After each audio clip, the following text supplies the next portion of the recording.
Let's talk about plantains.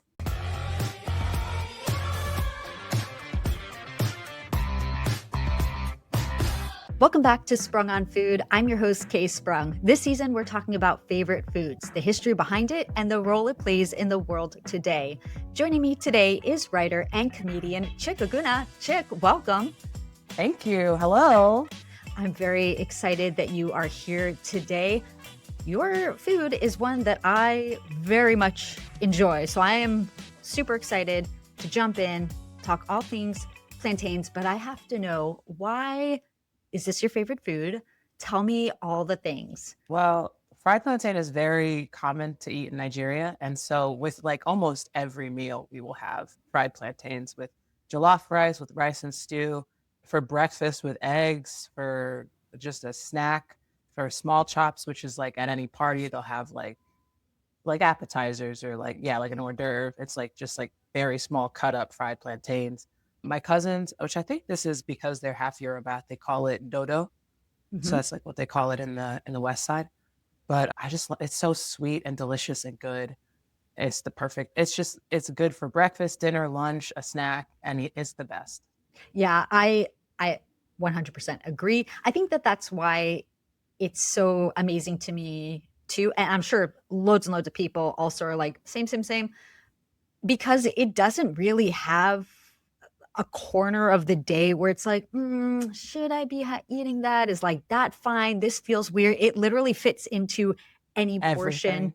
right? And so it's so incredible. Yeah, from waking up to going to bed, like I could have it, and there's so many different applications. You mentioned some. Is there a particular way of these fried plantains that you enjoy them? Is it like au natural? Is there a sauce? Is there something else happening to them? Truly au natural, like Okay. straight out of the fryer, burning the roof of my mouth.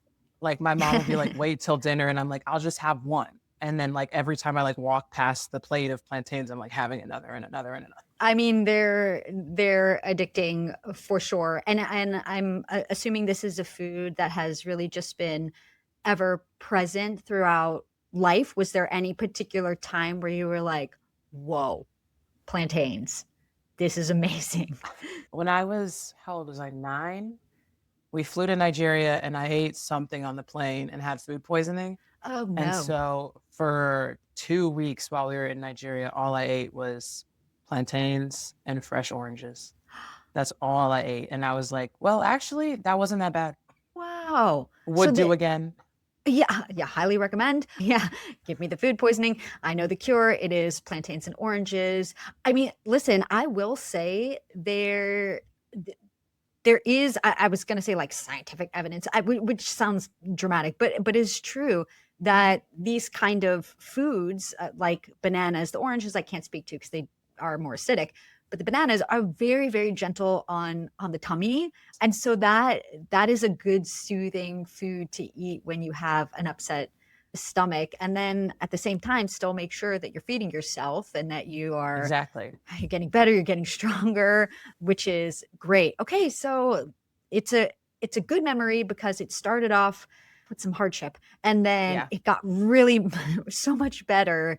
Plantains came to save the day. So it's a beautiful story. Thank you. It was a beautiful time.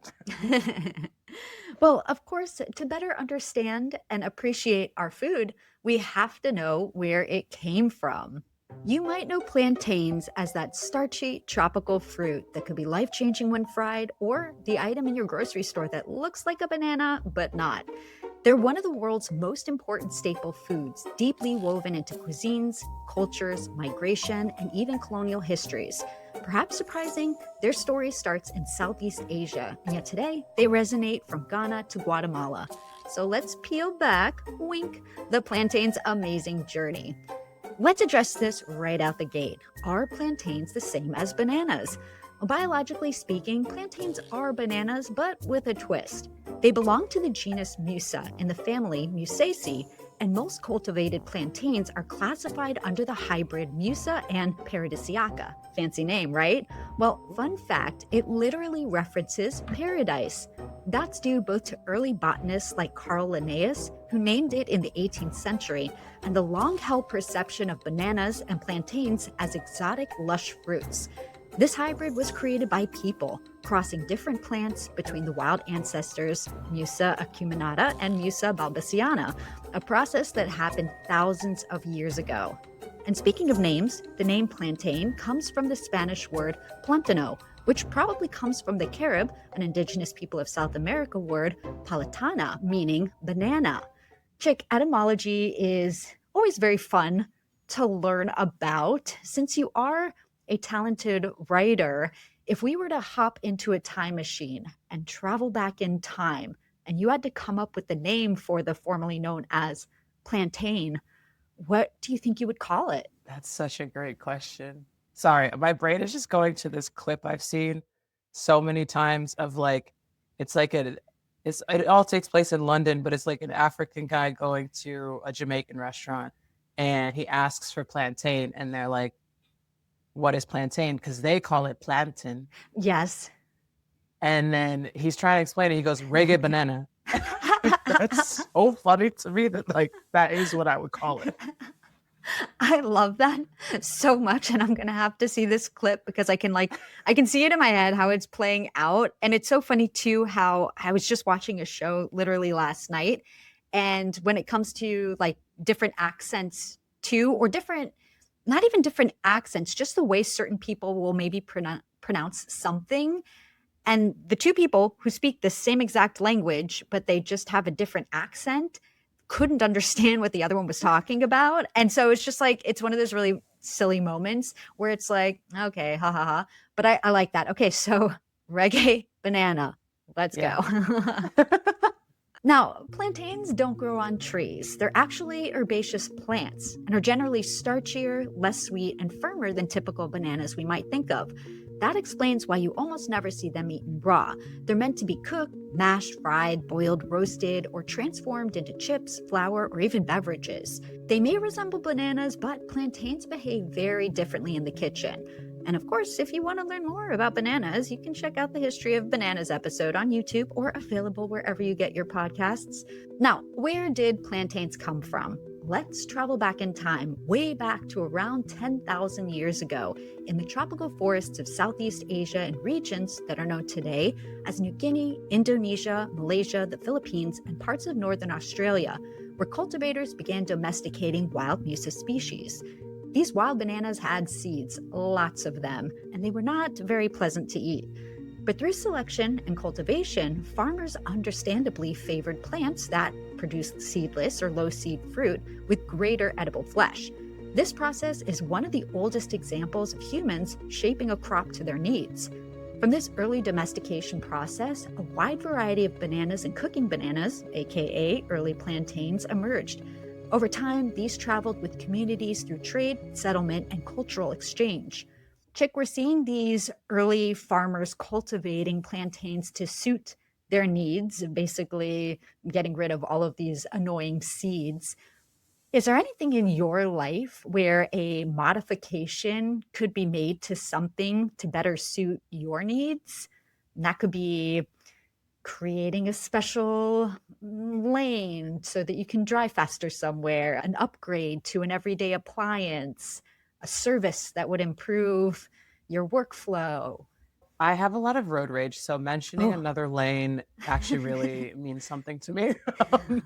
So I do think like a lane just for people who understand how to drive. And you Oh, have to pass a test to get into that lane and then it only opens for your car like with like an easy pass thing because there's too many people who can't drive and I can drive and they yeah. upset me. Okay, so and how would one acquire this like pass? You have to theoretically you would have to pass a test and then you Yeah. get that. How does this work? Yeah, you pass I think it just you pass a regular like an additional driving test if you want to be in this lane. Doesn't Okay. cost a ton of extra money. And then you Okay. get like, yeah, the toll Oh, pass thing. yeah. And then when it's time on the highway, you can get in there and do Okay. what you need to do because you know how to drive. and they've Oh, confirmed that you know how to drive and you're not driving in a way that impedes anybody. You're not texting and driving. You're not like, I get upset when people leave too much space between them and the car in front of them for no reason. If we're okay. in like standstill traffic, you could kind of move forward. You're not going to hit them. We're Mm-hmm. not in a high speed situation. We're going about 10 miles per hour on the 405. Yeah. Go forward. And then Uh-huh. I could just get out of the lane and go and do my business and then get to where I'm going. Yeah. Okay, this is a really great system. I don't know who we talk to in departments of I transportation feel, what's around his the name? Kevin country. Mejias is always doing something around this town. Or Kenneth? Okay. And you're in LA. LA? I'm in LA. Yeah. Okay. Okay. So we'll start local and then we can see how this fares and maybe expand and bring it across the coast or across the country to where I am in New York and see how this turns out. I mean, I think it's a great idea. It's not even elitism. It's just a special lane for people who are committed to Oh, driving yes. right.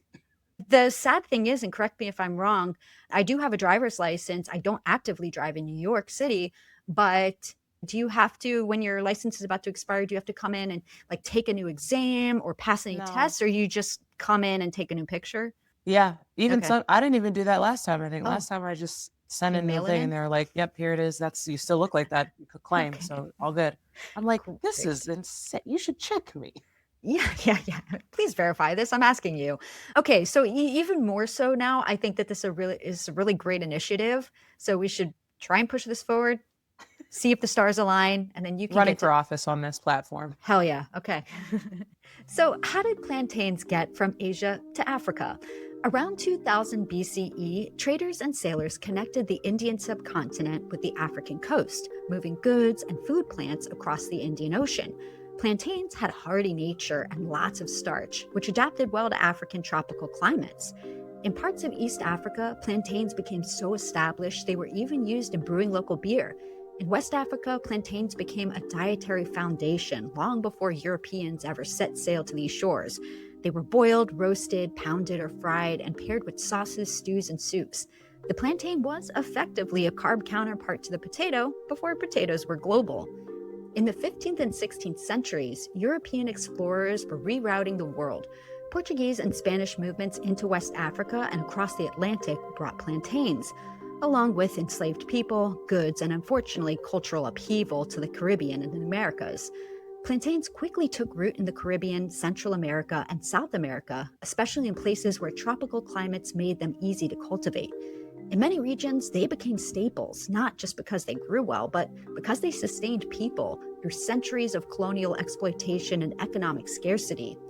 For example, in Puerto Rico and the Dominican Republic, plantains are central in dishes like Mofongo and Mangu, where mashed plantains are joined with garlic, pork, and broth. In Cuba, plantains appear in dishes like Fufu, a preparation rooted in African cooking techniques that were carried to the Caribbean through the transatlantic slave trade. By now, plantains were not only food, they were a cultural connector. Each region embraced them in signature ways. In West Africa, as you mentioned, there's dodo, fried plantains served as snacks or side dishes in places like Nigeria and Ghana. In the Caribbean and Latin America, there are tostones and patacones, twice fried green plantains that are crispy, salty, and irresistible. In Mexico, plantains appear in both savory and sweet forms, like maduros, grilled, baked, steamed, or even made into plantain dough for empanadas and desserts. In Southeast Asia, in Indonesia, Pisang Goreng is the beloved fried plantain snack similar to a fritter, often enjoyed with coconut sugar or syrup. And plantain blossoms are often eaten in Southeast Asia in salads, curries, and soups. North to south, east to west, plantains are rarely far from the kitchen. Oh, yeah, and how about plantain chips? Chick, before we dive into plantain chips, have you had a plantain in some of these other applications and dishes, or are there any that you've experienced that were not on the list that deserve a shout out? No, I think you covered everything I know because I'm Okay. I'm really just a dodo girl. But I have living in LA, I'm going to all these like other like Latin American restaurants, Jamaican restaurants, everything. And I had recently, I think it was Maduros. Mm-hmm. It was like it was so good. I truly anytime I see plantain on a menu, I've got to have it. And there was another time I went to a place that had plantain empanadas, and I was like, give me 100 of those immediately. Ooh. They were so good. And for anybody who may have not experienced like a plantain empanada before, how would you describe it, and how is it different maybe? So for me, the big difference was oftentimes the outside, like the dough is so like it's not even secondary, it's like tertiary to the filling. Mm, But this one really complemented the carne asada as well because like it's a sweeter dough. It's not just like flour and butter. It is like the plantain used as the dough. And yes. so it was sweet all it really was all together more encompassing than if it was just a regular empanada dough with the carne asada. There was like a sweetness to the outside. So every bite was something. It was so good. Ooh, I love that. Like more harmonious. It was like, ooh, this Yeah, this makes sense. Why are we not doing this more, and why are we not seeing this all the more? time. Yeah, I know. I'm sure there are probably a multitude of reasons, but yeah, so let this be a PSA. If anybody sees them out there, go grab them up, go try Get it, a whole because pack. yeah, yeah, get some to go, save them for later, put them in the freezer. Yeah, yeah, for sure. Oh, makes me want one right now. Plantain chips feel like one of those foods that somehow existed before anyone thought to put them in a bag. That's because thin slices of plantain were being fried at home and sold as street snacks across the Caribbean, Latin America, and West Africa. In places like Peru and Ecuador, they're known as chifles, a name that comes from chiflar, meaning to whistle, a reference to the sound the plantains make as they fry. Cute, right? What is relatively new is plantain chips as a mass-produced global product. That shift begins in the late 20th century when producers started scaling up something that had long been handmade. By the early 2000s, companies in plantain growing regions were investing in dedicated production facilities. A major turning point came in Colombia, where the banana and plantain company Uniban launched Turbana plantain chips, helping move plantain chips from regional markets into mainstream grocery stores in North America and Europe. As the category grew, more players entered the space. Goya Foods helped normalize plantain chips for US shoppers, while brands like Chicles brought the snack into wider circulation under a name already familiar across Latin America. And if you've recently been on a JetBlue flight, you might recognize that brand as the little green pouch they offer with their snacks. In the 2010s, newer brands like Barnana and Artisan Tropic presented plantain chips for the natural and organic market, emphasizing sustainability, simple ingredients, and alternative fats. By the mid-2020s, even major produce brands like Chiquita had entered the plantain chip space. And these little chips have proven to be very lucrative. Market research firms estimate the global plantain chip market at several $100 million, with steady growth driven by demand for gluten-free, vegan, and plant-based snacks. In the United States alone, plantain chips now account for a significant share of the alternative chip category. For producers in plantain-growing regions, turning fresh fruit into shelf-stable chips has also become an important way to add value and reduce waste. I don't know about you, but I do love some plantain chips. And I also love the sustainability factor of like chipifying something so that at least some of the product has a longer shelf life. Is there another food out there that you can think of that isn't currently, but would be really cool to turn into a chip? I don't know. There's like pickle chips, but they're not like made of pickles, but I don't know how that would Oh, taste, okay. you Like an know? actual thinly sliced pickle, like j- Yeah, like I love dried, that. Yeah. right? Yeah. Are Because there then you not? could get your bread and butter, or you could do dill, or you could do, I don't know the other varieties. Yeah. I mean, listen, pickles are very, very popular. So if this is not something that's already out in the wild already, I don't know why somebody isn't like one of these pickle companies. Like, why aren't Yeah, they jumping on that? shipping pickles. Yeah. Yeah. Ooh, that sounds delightful. Yeah. And then you could like I mean, obviously you just eat them straight up. Or I feel like you could, crumble them, put them over salads, put them into your Imagine that like sandwiches. as panko instead of like breadcrumbs if you like. Oh, yeah. Wow, we are coming up with some really They fire gotta ideas. call us. They Well, gotta listen, call us. here's how this show works. We put these ideas out into the universe, and then we had the idea, so we get it cut for sure. Yeah, They can't just for steal our ideas. whoever's yeah, exactly. This is documented. So, yeah, Exactly. we make these partnerships, and then, you uh, get a cut, I get it. That's how it all happens. We do a Yeah. virtual handshake, game over. So, Yes, we're going They're to put set for that into, life. yeah, pretty much. I mean, listen, this sounds like you heard how much plantain chips are making. Pickle chips? Why not? Let's enter a new category. They're vegan, they're gluten Yes, free. they're Why the heck perfect. not? Oh, this is going to be good. Okay, get ready, future business partner. Sounds amazing. I mean, actually, we're just selling the idea, so we don't really need to do anything, I don't think. So No, but it's like $1 billion idea. make money while we sleep. I can't think of anything better. Yeah. But one thing I wanted to add about plantain chips is before they were like in Trader Joe's and everything, my aunts would smuggle some over. We weren't selling them, but it was just for my family. So they would bring like a suitcase full of plantain chips, but they would come in these little bags and there were two varieties. One that is more similar to like a more commercialized Trader Joe's plantain chip, which is when it is less ripe. And so they're Mm. like lighter in color and just salted. But they would also make very sweet ones. So they'd wait till they're super ripe, cut them very thin. It was like brown and sometimes like soft and chewy, like with the Ooh, crunch. But I have not seen those commercialized at all. They're probably harder to make. You have to wait for the plantain mm, to really ripen before you can do it. But right. those were my favorite ones. So, like plantains, there's just one kind, right? Oh, surprise. Nope. Plantains are often grouped based on the shape of the fruit, the structure of the bunch, and how many fruits develop per hand, aka the individual cluster. The three most common reference groups are French, horn, and false horn plantains. All are cooking plantains, but they behave a little differently in the field and the kitchen. First up, we have French plantains, which produce large bunches with many hands and many fruits. The fruits are smaller and more numerous, with a huge floral remnant at the bottom. These tend to be higher yielding, which makes them popular in farming systems, and they're often used at various stages of ripeness, from green to fully yellow.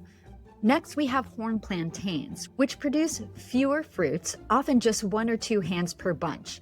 The fruits are very large and thick, with little to no floral remnant. There's a lower overall yield per plant, but each fruit is substantial, and they're especially valued for their starchiness and ability to hold up well in cooking. Lastly, there are false horn plantains. These sit between French and horn types. They have fewer fruits than French plantains, but more than horn plantains. The fruits are large, but not as massive as true horn types, and they're common in West and Central Africa and widely used for both boiling and frying.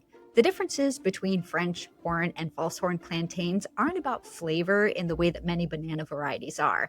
They're about size, yield, and cooking behavior, shaped by centuries of regional farming preferences and culinary needs. Now, unlike some dishes or foods, plantains don't have a single founding person or a dramatic eureka moment attached to their story. Their story intersects quietly with a handful of people whose work helped humans understand plantains, classify them, and eventually confront the vulnerabilities that come with relying on them. One of the earliest names to appear is Carl Linnaeus, who we briefly mentioned earlier, the 18th century Swedish botanist who created the system of binomial nomenclature, which is basically where two terms are used to denote a species of living things that we still use today. In 1753, Linnaeus grouped bananas and plantains under the name Musa paradisiaca, remember that fancy name, a reflection of how exotic and Eden-like these fruits appeared to European scholars who were encountering them through colonial trade networks. His classification wasn't perfect by modern standards, but it marked the moment when plantains formally entered the scientific record, transforming them from a regional staple into a global studied crop. As botanical science progressed, researchers began to realize that plantains were not a single species at all, but the result of hybridization. In the early 19th century, Luigi Aloysius Cola, an Italian botanist, helped describe the wild banana species, Musa acuminata and Musa balbasiana. These two wild ancestors are now understood to be the genetic parents of most cultivated bananas and plantains. Cola's work laid the groundwork for recognizing plantains as human-shaped crop, produced through centuries of selective cultivation rather than nature alone. Chick, it's very cool to see people who have studied such a specific thing so extensively. Do you ever find yourself falling into any hyperfixations? Well, I mean, right now, heated rivalry is all I think about all day, every day. Oh, so But I'm it assuming has. you've completed it, yes? Yes. And so then what happens after that? Is it just like deep dive on the show, the background, the cast? What happens? I have not ventured into the books yet. A lot of my friends have done that, and I'm like, I don't think that I can. That feels too much. That feels Okay. like that's too serious of a relationship, because that Okay. is how I am with Twilight. But it's one Oh. of those things where like once I finish watching, then I'm like, how long until I can reasonably start from the beginning again? Um, Ah. and so Heated Rivalry was a very nice respite in my Twilight journey, because I was about to start Twilight again after just finishing all 5 movies. So this helped. And now I can focus on this. But it is a lot of like, one, my algorithm is all Heated Rivalry, so I'm not out of it. But it's like, seeing what other things both like all the actors have been in, watching interviews, watching hockey. Never cared about that before. Well, Were actually, you, that's not true. I uh-huh. cared about hockey when I was a child because I watched the Mighty Ducks, but I Okay. never cared Yeah. about real hockey. Yeah. Well, and I was about to say there's been such a void, I think, in the world of, I don't know, I want to say maybe movies, but I don't know. I mean, I really haven't been keeping track of movies or TV, how many have covered hockey at all. But I mean, I don't even think right? there's one hockey Disney Channel movie, I think. Oh, Only one. really? Okay. And there's so many of other things. Right. Well, fast forward to the 20th century, and the focus shifts from naming plantains to saving them. During the mid 1900s, Norman W. Simmons, a British botanist and one of the most influential figures in banana and plantain research, devoted a lot of his career to understanding how cultivated Musa varieties relate to their wild relatives. Simmons was instrumental in showing just how genetically narrow modern plantain and banana crops had become, and why that uniformity posed serious risks. Scientists still rely on his research when breeding and conserving plantains. So, what does this all mean? Well, most cultivated plantains today are seedless and are vegetatively propagated, aka cloned, rather than grown from true seeds. That means farmers take a piece of the plant and grow a new plant from it. That uniformity makes them reliable in the kitchen, but it also makes them fragile in the field. Because entire crops can be genetically identical, a single pest or disease can spread quickly and cause devastating losses. Across the same time as Simmons, scientists like Claude Wardlaw, a plant pathologist working in the Caribbean, were confronting the consequences of that genetic sameness. Wardlaw studied fungal diseases affecting banana and plantain crops, helping to establish early frameworks for understanding how pathogens spread rapidly through genetically uniform plantations. His work helped people understand that plantains, that for a long time were treated as dependable staples, actually require careful scientific management to remain viable. The work of these individuals marked moments when people paused, looked more closely at food they depended on, and realized that understanding its biology, history, and limits mattered just as much as knowing how to cook it. Chick, we see that plantains are plants that have essentially just been cloned. If if you were to be cloned for either a period of time or indefinitely, what might that look like for you? Oh, I would do every hobby I've ever picked up and put down. I'd have one clone that's like, I do Legos. I'd have another clone that's like, I do music. I'd have another clone that's like, I'm just the sports clone. I'd be basically the Spice Girls of clones. Ooh, I'd I have like that. sporty clone, artsy clone. This is fun. Do you know, when I was thinking of this question, I was just kind of like, oh, like one clone, whatever. But then who's to stop you? And then as you were saying it, I thought of, I don't know if you've ever seen this movie. It's not a new one. Multiplicity with Oh, I Michael haven't seen it. Keaton. It's like an old movie, maybe worth a watch. It's a silly, funny movie, and he basically has clones of himself, and each of them kind of have certain functions. But then, of course, things get a little bit crazy for intrigue. But do you think there would be any downside to it, or it would work Well, perfectly in harmony for you? Or... if it was in a perfect world, then each clone's like experience and memory would just be like hive mind kind of. So it's like I Mm, could be here still experiencing the joy of like doing the Legos, but I'm not distracted. I'm not doing it at the same time, but I feel all the same joy and happiness from all the hobbies. But in most cloning things that I've seen, one clone is like, well, I'm the one true chick, and then they Right. fight. And I'm like, can't we all just have the same?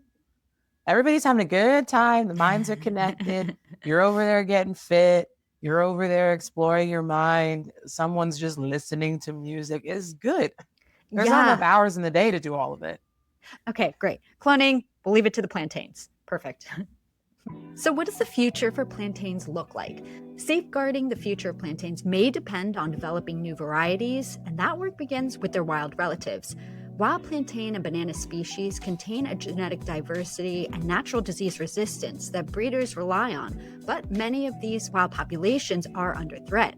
Habitat loss, including deforestation driven by agricultural expansion like oil palm cultivation, has put pressure on these species, and only a small number are kept outside the regions where they naturally grow. The good news is there are places like Kew Royal Botanical Gardens that have been working alongside the Global Crop Diversity Trust on a project that's helping to collect and protect the wild relatives of crops like plantains.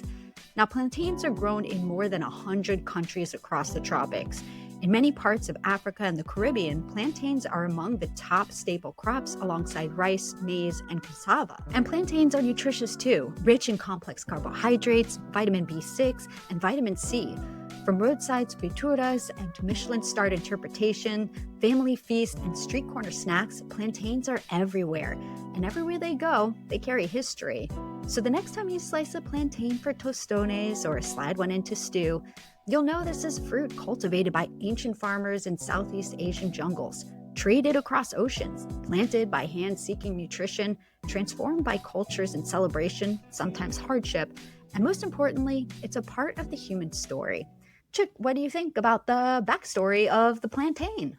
I mean, that it's crazy that it's like so. I thought it was just another banana. Yeah, Like I yeah. thought it was like it was born the way bananas were born, and then eventually it was turned into this. But that's crazy that it's like it's truly not even. It came from so much change and like cultivation and then moving it, and then you move it to another country, and it's like, well, we don't have the same crops as you, so then you change it again so that it can be grown in Nigeria, change it again so it can be grown in Jamaica. That's nuts. Yeah, and the cloning aspect too is maybe not a fact that I think that everybody might know about, where we just sometimes think of like things are just naturally propagated, and a lot of other fruits out there, have seeds, and because a lot of these are now starting to not have any seeds, there's not that opportunity. But sometimes when people do choose a fruit or a vegetable specifically, I find them to be a lot of fun just because there's so much that's involved, right? Yeah. It's agriculture, it's cultivation, it's nature, it's the migration of it, it's the dishes and way that we know it today. So I always delight a little bit in those, so I find them to be just very cool and educational. No, it's fun. I love it's like crazy to think like I've just been eating. Like it's Sure, gone as through you all should, this and as you I'm just should. chomping them. Yeah, but listen, now you know all this, so maybe it'll bring a new appreciation to the next time that you snack on a Yeah. plantain. Yeah. Well, our starchy friend has landed into some pop culture moments. The Hibarito sandwich, made with flattened green plantains as bread around meat, cheese, and vegetables, became iconic in Chicago's Puerto Rican community starting in 1996. Host Guy Fieri featured Mofongo from Benny Seafood in Miami, Florida, and from El Bolillo in San Antonio, Texas on 2 separate episodes of his show. He liked the dish so much that he called it the best fried thing he ever ate on an episode of the show, The Best Thing I Ever Ate. In October 2019, in Panama City, Panama, a community-wide effort produced the largest fried plantain tostone, getting into the Guinness World Records. It was 11.5 feet or 3.5 meters, and it weighed 111.4 kilograms or about 246 pounds. How do you fry that? It took 1,250 liters of oil to make it, Yeah. and 1,200 plantains. They were doing it for that record. And everybody ate good that day. I know. Does that sound like a dream or a nightmare to you? Well, with a bunch of friends and family, great, wonderful, beautiful, better than like the big sandwiches. You just like those. It's like that, but for my favorite food. Yes. But the frying is crazy. More recently, in July 2025, a team in the Dominican Republic set a Guinness World Record for the largest green plantain ball, basically mofongo, built by SMA Group and Amigo Seafood Steakhouse. It was about 1,234 pounds or 560 kilograms. That's that quote from Jurassic Park. You kept asking if you could. You never asked if you should. Why did they do that? Right. To be honest with you, I think people just like breaking records. I'm not sure if there's who's eating that. I don't know. And this is a common question that guests will ask too whenever I have Guinness records to talk about if it pertains to their food. Sometimes I am able to find supporting articles or the people or organizations themselves who won that award will write something about it, share their experience, or there will be, interviews and things like that, other than just like the Guinness World's record. Yeah. And sometimes it's wonderful. Like they invite the community in and then everybody eats it afterwards. And I'm like, oh, this is wonderful. Or like things are donated and whatnot. But then sometimes when it's not explicitly said, I'm like, oh boy, I hope it wasn't just like thrown away. Like what happens to 1,000 pounds of plantain away? That's a lot of plantain. Yeah. So we will hope and pray that it was delicious. It went into lots of bellies. It was a great time had by all. Mm-hmm. Everyone just got a fork. Mm-hmm. Yeah. Come over, guys. Bring your forks. Mm-hmm. Yeah. Well, and World Plantain Day is on June 5th. Have you been celebrating? Or? I guess I have unknowingly. Okay. Just in my regular eating of plantain. Yeah, you probably eaten some on a June 5th at some point in time. Amazing. Definitely. Can you think of any other pop culture moments where plantains made a mark, or any final words that you have about your favorite food? I think there should be more so that I can get them more easily. Because I can get them pretty easy being in LA, but I always want more. I'm greedy about plantains. I gotta get some today. I've noticed when I was home, like when I lived at home, we had like the oil ready to go. It was very easy to do. And here we don't like in my house, we don't fry stuff with oil all the time because we don't have the like canister. And I tried it in the air fryer and it just did not work how I wanted. So I just have to keep going to restaurants. Yes, we can support our local friends and businesses and because I will say that frying in the home is like it's a commitment. You really need to be prepared for just like everything in the surrounding area to smell like fry oil for like a good minute. And you got to be present. You got to be there. It's not like a set it and forget it situation. So it is a thing. So we'll leave it to our local businesses. To the professionals. Hell yeah. Yeah. And we'll give them a tip of the hat.